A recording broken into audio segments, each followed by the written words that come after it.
Hey, what's up everyone? Welcome back to another video. Today we're going to look at the Onsra Black Carve. Finally, something different. This board is different because it's using direct drive. If you're looking into a direct drive board, there's not a lot of options. So let's see how this one does.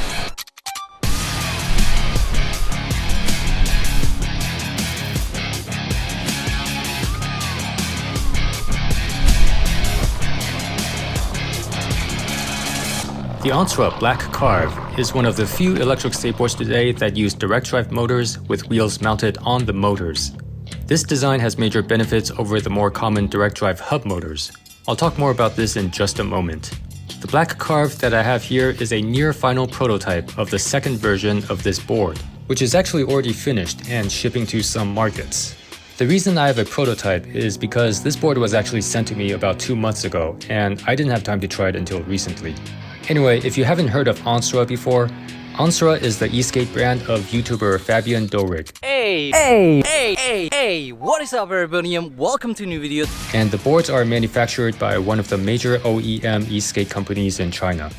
So I'm sure the big question many people have is, can a YouTuber collaborating with an e-skate manufacturer design a competitive electric skateboard worth considering? Let's find out. But first, let's take a look at shred lights. Look at how easy it is to move the lights from one board to another. So if you have multiple boards like myself, you only need to invest in one set of lights. Check out Shredlights at www.shredlights.com and use discount code Kwan. The motors on the Onsra Black Carve are different from the direct drive motors that many electric skateboards use. While both types are technically direct drive motors, the e-skate community refers to the type with a tire wrapped around the motor as hub motors, and the type with wheels mounted to the side as direct drive. Direct drive motors have two major benefits over hub motors. First, because they use actual wheels, boards that use direct drive tend to be a lot more comfortable than boards that use hub motors, which often have only a thin layer of polyurethane wrapped around the motors. Second, direct drive motors allow you to use a wide variety of wheels. Different wheels can immensely alter the performance and ride characteristics of a board. So if you want to customize your ride for different situations, direct drive would be a better option than hub motors. Direct drive motors also have the same benefits of hub motors over belt drive. They are relatively maintenance-free compared to belt drive, and they are much quieter. In fact, they're even quieter than many hub motors, since hub motors with thin tires create the most road noise. The direct drive motors on the current generation Black Carve are the second generation motors developed by this manufacturer. According to them, compared to the first generation, these new motors have more torque, less noise, and stronger axles than before. A disadvantage of direct drive is that the motors are very close to the ground and more likely to hit rocks, dog poo, and other stuff. I don't really have any idea how big of an issue this is since direct drive boards aren't very common. I suppose time will tell. If the motors get significantly scratched up or dented over time, the outer shield is replaceable. So there is actually an additional layer of protection around the motors. The battery is 466 watt-hours and made up of Samsung 35E 18650 cells in a 12S3P arrangement. Samsung 35E are of course premium cells because they are also used in the infamous self-proclaimed Lamborghini of e-skates. But instead of a 10S arrangement, the Black Carve uses 12S, which creates less heat in the powertrain. The Onsra Black Carve uses a drop-through maple and bamboo deck. I wouldn't call it a flexi deck, but it's not completely stiff either. It does bend a little bit and absorb some road vibration. The deck is 94 centimeters long, 25 centimeters at its widest point, and has a wheelbase of 90 centimeters. Just for comparison, the Evolve Bamboo GTR is 96 centimeters long, Onboard Bamboo is 98, and Backfire Ranger is 101.5. So the Onsra is a little bit on the shorter side compared to other boards with large batteries. This board uses double kingpin trucks, just like the Evolve GTR, Onboard Bamboo, Backfire Ranger, etc. I have a bit of a love-hate relationship with double kingpin trucks. I think they're great and a lot of fun as surf skate trucks, but for high speed and daily use, the bushings have to be compressed far more than I'd like. That's just how it is with double kingpin trucks. You may need to spend some time to configure the trucks to your liking. When you order the Onsra Black Carve, you can choose either the 97mm wheels, which look like giant longboard wheels, or you can choose the even larger 115mm wheels, which look like tires on cars. Which set should you choose? Get the 97mm wheels if you want more range and torque. Get the 115mm wheels if you want more comfort or want to ride on rough terrain. So far on this board, I've only spent time with the 115mm wheels. Big soft wheels seem to be the trend nowadays for electric skateboards. Let me show you some ride footage so you can see what these wheels can do.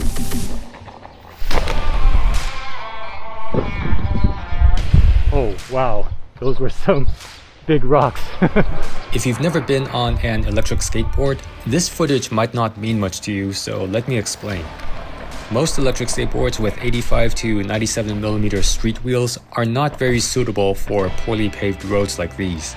The smaller the wheels are, the less suitable they are. These types of roads typically require all-terrain wheels, which are normally 150mm or larger.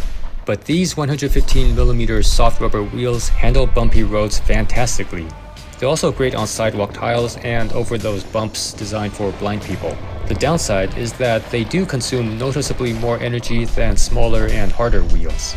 In case you're wondering, yes, you can use cloud wheels with this board. BOA wheels and Kaguamas are also compatible. The Black Carve comes with wheel mounts for ABEC clone cores and also Kegel cores. The top speed of this board is supposedly well over 50 km per hour. A high top speed is technically not that hard to achieve, and it's not a number that I personally care about. What I'm more impressed with on this board is how much torque there is even with the large and soft rubber wheels. While riding around, I never felt like this board lacked power. That makes me wonder just how strong the torque must be with the 97mm wheels. If I want even stronger acceleration, I could go a bit smaller, like BOA's 90mm wheels. But even with the 115 rubber wheels, I feel that the torque is adequately strong for me, even when riding uphill. The brakes are also great. When riding in traffic, I never felt like I couldn't stop in time. Except when I'm at a very low speed, and I'm talking about like walking speed. I feel like many hobby wing boards nowadays don't brake very hard when you're at a very low speed. It's not a big deal since at that speed you can easily just put your foot down, but it's just something I felt I should mention. Again, this is with the 115mm wheels. I haven't tried braking with the other wheels. The Black Carve uses a Hobby Wing ESC, which has a great reputation for giving the rider an accurate and intuitive throttle control. The remote has a telemetry display that shows your remote's battery indicator, your board's battery indicator, current speed mode, an odometer, etc. There are 3 speed modes. I forgot to try the first one, but the acceleration in the second and third modes feel about the same to me. The main difference is the top speed. The top speed of the second mode is already over 40 km per hour, so I stayed in that mode most of the time. The Black Carve with the 115mm rubber wheels installed is 11.3 kilograms. That's around the same weight as many all-terrain boards, which tend to have heavy wheels and large batteries. Carrying this board up and down stairs is not very pleasant, but pulling this board is pretty easy, as long as you turn off both the remote and the board. If you turn off only the remote but not the board, the brakes engage and you can't pull the board. I know it's a small thing, but I find that very annoying. By the way, if you have a backpack designed for carrying an electric skateboard, such as an Ultra bag, the board magically feels much lighter. Check out Ultra bags at www.ultrabags.com and use discount code DKWAN. Like I said earlier, the unit I have here is a prototype, so there are some minor cosmetic changes in the final version. I also have the Black Carve belt drive version, which I received more recently, and I think this one is the final look. I think the direct drive Black Carve will also look like this, but with direct drive motors instead of belt drive. Pretty cool looking board. The thick foam grip tape pieces look pretty nice and should reduce road vibration. Check out the battery enclosure. It has abs. Abs. E-skate abs. Keep in mind that lots of things affect range. The rider's weight, acceleration, speed, incline, wind, etc. The wheels also make a big difference. Bigger and softer wheels use up more energy than smaller and harder wheels. With that said, I got about 30 kilometers with the 115mm rubber wheels. According to the Ride app, we went 30.1 kilometers. This board has a 466 watt-hour battery, so that comes out to about 15.5 watt-hours used per kilometer. For my weight and this type of wheel, that seems about right to me. If I were using the 97mm wheels, I would guesstimate that I'd use about, let's say, 11 watt-hours per kilometer and get a range of about 42 kilometers. That's assuming all the same conditions except for the different wheels. If you want to know more about how to estimate range, visit my website dkwan.com.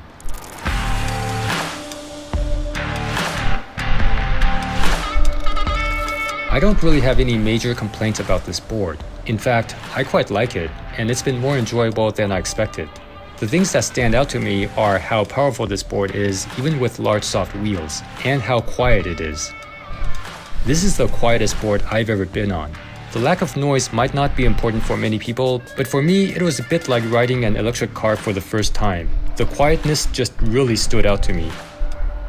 Normally, I prefer smaller wheels so I can get that burst of performance when I want it, but I also don't mind getting spoiled by these very comfortable wheels.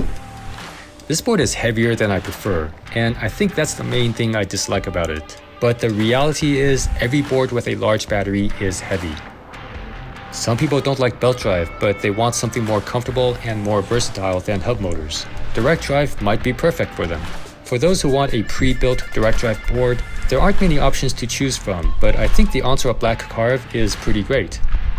So to answer the question, can a YouTuber make a decent electric skateboard? Honestly, I thought Fabian's previous brand, Fäborite, was a little bit ridiculous. The first board I thought was kind of subpar, and the branding had him all over it. You basically wouldn't buy a Fäborite unless you were a huge fan of Fabian. But with Onsra, it's different. You don't see his face all over the website, you don't see his signature on the board. I think he's truly trying to build a brand that is competitive with some of the best e-skate brands out there. And I think he's done a pretty good job with the Black Carve. This board doesn't have many direct competitors, but it'll be interesting to see how the Black Carve belt drive version compares to boards from some of the more popular brands. Anyway, if you're interested in the Black Carve direct drive version, I have a discount code. Look in the video description for more info, and check back later for my video on the belt drive version.